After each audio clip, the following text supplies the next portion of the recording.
everyone, it's the Yard Diva here, and I'm at home. I'm staying safe and staying in faith, amen.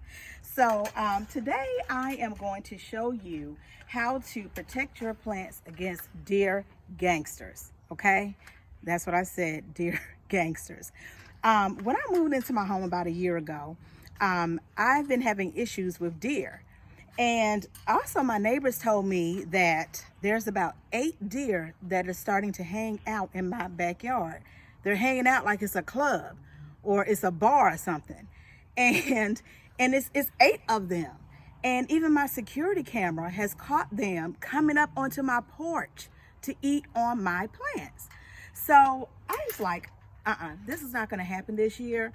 Last year, they ate my hostas. These are my hostas here. They ate my hostas down like they were seasoned collard greens. You would have thought that they were seasoned collard greens the way they ate them last year. So I said, that is the end. This will not happen to me this year.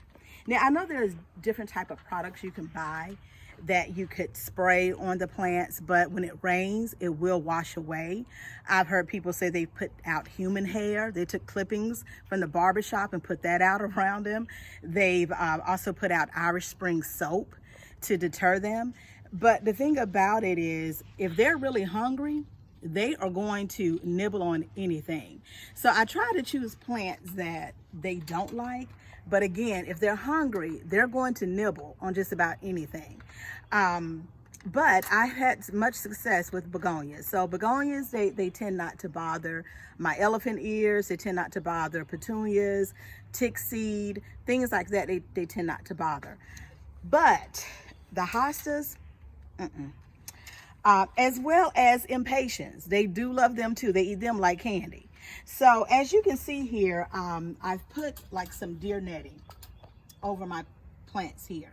So, and all I did was I just went to Home Depot and I just picked up the deer netting, and it's actually called deer netting.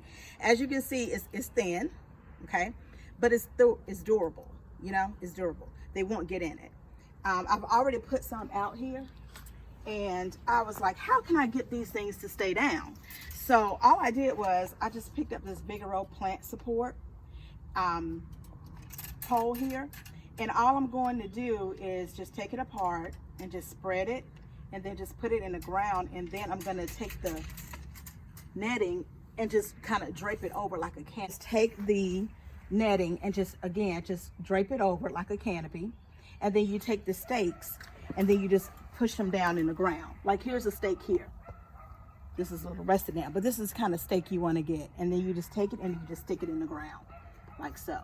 Now I'm going to take a look at this one over here. I don't like how this is a little too snug on this hosta. So I'm just going to take this apart really quickly, and I'm just going to show you how I did it. Okay. So, and it's real simple. It's real easy to do. There's no wrong or right way to do it. You just want to make sure that you have it secured so the deer, even if they try to bump their little noses up on it, it'll just still stay in place. Because once their little noses touches it, they're gonna move away from it. They're gonna just leave it alone. They're not even gonna try. Now again, I have deer gangsters. They are aggressive. I don't know. Okay, so here's how it looks. I just take it and I just stretch it out. And so I'm just gonna pull this up, and I'm gonna pull this back.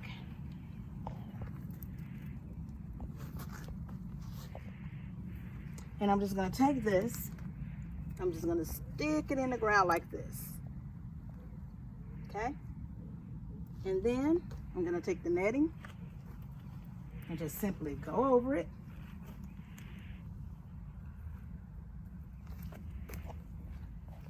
And bling, there it is.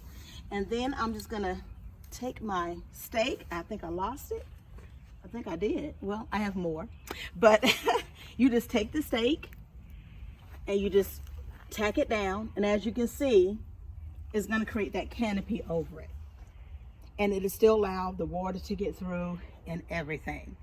Well, I hope this has been helpful to you. I know this has been a lifesaver for me because now I get to keep my plants and get to enjoy them without them being eaten by all of the deer. And this is the Yard Diva, and I hope that, again, you stay safe and stay in faith. Take care.